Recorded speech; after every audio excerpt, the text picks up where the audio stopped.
आज का हमारा टॉपिक है गोखले के शिक्षा संबंधी विचारों पर। गोखले मूलतः एक शिक्षक थे। वे भारत में ब्रिटिश संपर्क के इस योगदान को बहुत महत्वपूर्ण मानते थे कि उसने पश्चिमी उदारवादी शिक्षा के द्वार भारत के लिए खोल दिया। वे इस तथ्य से अवगत थे कि जब तक भारतीय जनता में शिक्षा का व्यापक प्रचार नहीं किया जाता, तब तक राजनीतिक जागृति, सामाजिक विकास, आर्थिक आत्मनिर्भरता आदि लक्ष्यों को प्राप्त करना असंभव था। भारत में आधुनिक शिक्षा के प्रसार को गोखले उज्ज्वल आवश्यकता मानते थे और उसे राष्ट्रीय संकल्प का रूप देना चाहते थे।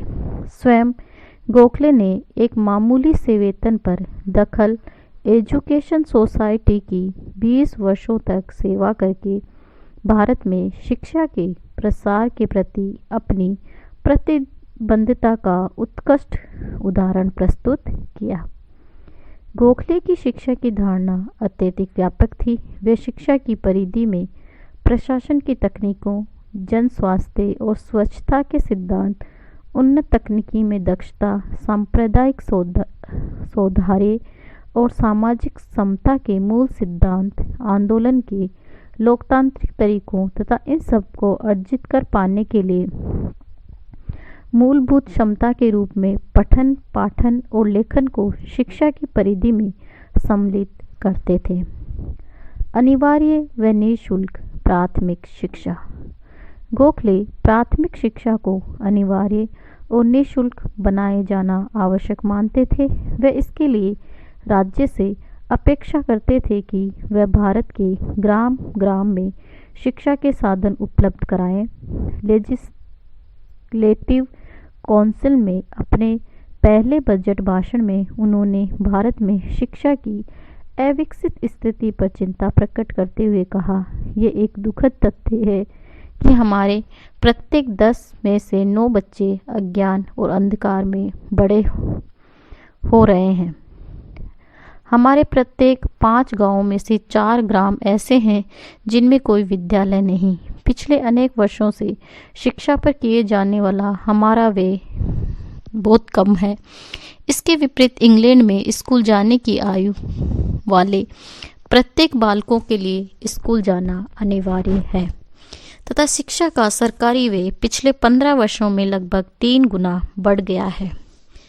देश में प्राथमिक शिक्षा के लिए समुचित साधन उपलब्ध कराए जाने के लिए गोखले ने ये सुझाव दिया कि शिक्षा को प्रांतीय विषय की अपेक्षा केंद्रीय विषय मान लिया जाना चाहिए, क्योंकि वित्तीय साधन अत्यधिक सीमित होने के कारण प्रांत शिक्षा पर समुचित व्यय नहीं कर पाते।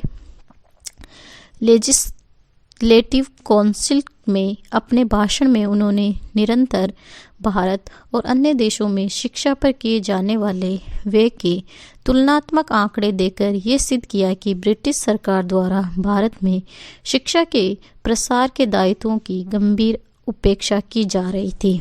गोखले ने सरकार से लगातार ये मांग की कि प्राथमिक शिक्षा को देश में निःशुल्क बनाए जाने के लिए अविलंब प्रयत्न किए जाएं और सैन्य शिक्षा को अनिवार्य बना दिया जाए। उन्होंने शिक्षा के क्षेत्र में बालकों और बालिकाओं के मध्य भेदभाव को उचित नहीं माना और स्त्री शिक्षा के महत्व का भी प्रतिपादन किया। गोखले इस तथ्य से अवगत थे कि शिक्षा के प्रसार का लक्ष्य केवल सरकारी प्रयत्नों पर निर्भर रहते हुए अर्जित नहीं किया जा सकता। इसलिए उन्होंने शिक्षा के क्षेत्र में स्वैच्छिक प्रयत्नों को बहुत महत्व प्रदान किया। उन्होंने ये सुझाव दिया कि औद्योगिक क्षेत्रों में उद्योगपतियों पर यह दायित्व डाला जाना चाहिए कि वे उस क्षेत्र में निवास करने वाले बालकों की शिक्षा के लिए विद्यालयों को संचालित करें। अनिवार्य शिक्षा के व्यवहारिक पक्षों पर ध्यान देते हुए गोखले ने सुझाव दिया कि प्रारंभ में केवल बालकों की शिक्षा अनिवार्य की जा सकती है और सेने सेने बालिकाओं को भी अनिवार्य शिक्षा की परिधि में लाया जा सकता है। उन्होंने अनिवार्य शिक्षा की अवधि को 6 से 10 वर्ष की आयु तक के 4 वर्षों तक के लिए सीमित किया जाने का सुझाव दिया। उन्होंने कहा कि अनिवार्य शिक्षा के लिए किए जाने वाले व्यय का राज्य और स्थानीय निकायों द्वारा 3/4 और 1/4 के अनुपात में वहन किया जाना चाहिए। उन्होंने ये भी सुझाव दिया कि गृह विभाग के अधीन शिक्षा के लिए एक स्वतंत्र सचिव की नियुक्ति की जानी चाहिए तथा कालांतर में वारासराय की परिषद में शिक्षा का स्वतंत्र प्रभाव रखने वाले एक सदस्य को सम्मिलित किया जाना चाहिए। प्राथमिक शिक्षा को अनिवार्य बनाए जाने के महत्व को स्पष्ट करते हुए उन्होंने कहा कि प्राथमिक शिक्षा जन सामान्य के लिए केवल लिखने और पढ़ने की क्षमता से अधिक महत्व रखती है।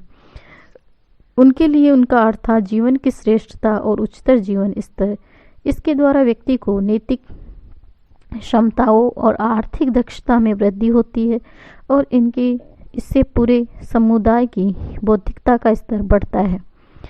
प्राथमिक शिक्षा को निःशुल्क और अनिवार्य बनाए जाने की व्यवस्था करने के लिए उन्होंने सुप्रीम लेजिस्लेटिव काउंसिल में एलिमेंट्री एजुकेशन बिल प्रस्तुत किया। उनकी आशा के विपरीत काउंसिल में सरकारी पक्ष से समर्थन न मिलने के कारण ये बिल पास नहीं हो सका। गोखले ने उस बिल के प्रति ब्रिटिश सरकार का समर्थन अर्जित करने के लिए इंग्लैंड की यात्रा भी की थी। वहाँ भी वे भारत में शिक्षा के प्रसार के प्रति ब्रिटिश राजनेताओं का सार्थक समर्थन प्राप्त करने के अभियान में सफल नहीं हुई। तकनीकी शिक्षा। गोखले भारत में तकनीकी शिक्षा के प्रसार को बहुत महत्व देते थे। उनकी मान्यता थी कि तकनीकी शिक्षा के प्रसार के द्वारा ही भारत में औद्योगिक व आर्थिक विकास के लिए आवश्यक दक्षता हो सकेगा। उन्होंने भारत में तकनीकी शिक्षा के प्रसार के उपाय सुझाने के लिए एक आयोग के गठन की मांग की। गोखले की धारणा थी कि सरकारी बजट में अधिशेष की राशि को तकनीकी शिक्षा के प्रसार पर व्यय किया जा सकता था। उन्होंने सरकार द्वारा कृषि के क्षेत्र में अनुसंधान, प्रयोग और शिक्षण के लिए 20 लाख रुपए का अनुदान दिए जाने को सही दिशा में ठहराया गया कदम बताया, किंतु इस राशि को नितांत बताते हुए कृषि व अन्य तकनीकी क्षेत्रों में शिक्षा के प्रसार के लिए उपयुक्त धन उपलब्ध कराने की मांग की। उच्च शिक्षा और विश्वविद्यालय की स्वायत्तता। गोखले भारत में उच्च शिक्षा के प्रसार को अत्यधिक आवश्यक मानते थे। उनकी धारणा थी कि उच्च शिक्षा के व्यापक अवसर प्राप्त करने की भारतीय युवा उदारवादी परंपराओं से परिचित होंगे तथा अपने अधिकार और दायित्वों के विषय में जागरूक होंगे। गोखले विश्वविद्यालय की स्वायत्तता के महान समर्थक थे। उन्होंने विश्वविद्यालय की स्वायत्तता की सीमित और उसमें सरकारी हस्तक्षेप को बढ़ाने की प्रत्येक सरकारी प्रयास का दृढ़तापूर्वक विरोध किया। उन्होंने लॉर्ड कर्जन द्वारा पारित कराए गए इंडियन यूनिवर्सिटीज एक्ट 1904 का बम्बई विश्वविद्यालय के सीनेट के सदस्य के रूप में तथा सुप्रीम लेजिस्लेटिव काउंसिल में भी घोर विरोध किया। गोखले भारत में शिक्षा के व्यापक प्रसार को राष्ट्र निर्माण के प्रयत्न की अनिवार्य पूर्व शर्त मानते थे। उनका दृढ़ मत था कि शिक्षा नागरिकों को न केवल दक्ष बनाती है अपितु उनमें चेतना और चारित्रिक गुणों का विकास कर उन्हें व्यक्तित्व के विकास के अवसर सुलभ कराती है।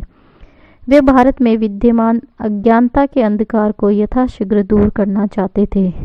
इस पवित्र कार्य में वे सरकारी प्रयत्नों और स्वैच्छिक संस्थाओं दोनों से सहायता प्राप्त करना चाहते थे। गोखले पश्चिमी शिक्षा पद्धति के महान समर्थक थे तथा वे उसी के अनुरूप भारत में प्राथमिक शिक्षा, तकनीकी और वैज्ञानिक शिक्षा तथा उच्च शिक्षा की संस्थाओं को समुचित संख्या में पूरे देश के कोने कोने में स्थापित किया जाना उचित मानते थे।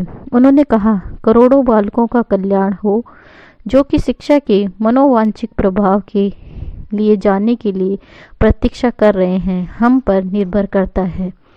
व्यक्ति की दक्षता में वृद्धि, बुद्धिमत्ता के सामान्य स्तरों में वृद्धि, अभिवृद्धि तथा समुदाय के एक बड़े हिस्सों में चारित्रिक दृढ़ता को सुनिश्चित किया जाना शिक्षा के बिना संभव नहीं है। वास्तव में हमारे देश का पूरा भविष्य ही शिक्षा पर पूर्णतः निर्भर करता है। आज के लिए इतना ही।